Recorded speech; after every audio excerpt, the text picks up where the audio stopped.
மாம்பழம் சீசன். இப்போது மாம்பழம் நிறைய கிடச்சிருக்கு. இப்போ ஒரு 10-20 மாம்பழத்துக்கு மேலே வந்துடுச்சு. அது வேறு மாம்பழம், நிறைய மாம்பழமாக இருக்குது.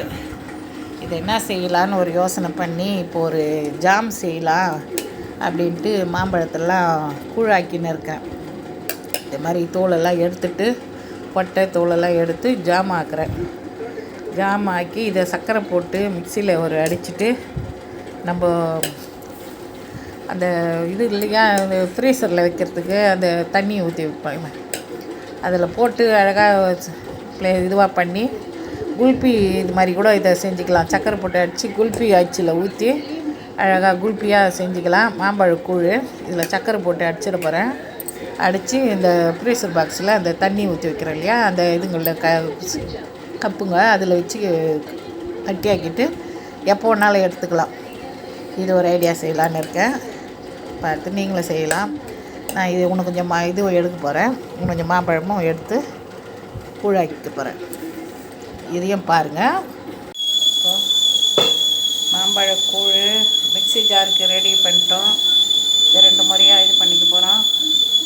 இதோ சர்க்கரை, நம்ம தேவையான அளவு சர்க்கரை கொஞ்சம் போட்டுக்கணும்னா இன்னும் கொஞ்சம் நல்லா டேஸ்ட்டாக இருக்கும். கொஞ்சம் நல்லாயிருக்கும். போட்டு அடித்து மாம்பழக்கூழ் பண்ணிடலாம்.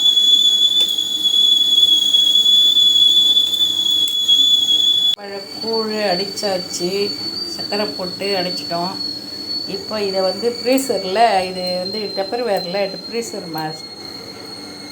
மேட்டு ஃப்ரீசரில் வச்சோம்னா கட்டிடும். ஆனால் நம்ம அழகாக லக்காக தூக்கலாம். அது இது மாதிரி ஃப்ரீசர் மேட்டுன்றது. இதில் இப்படி கட்டியாக ஊற்றியாச்சு.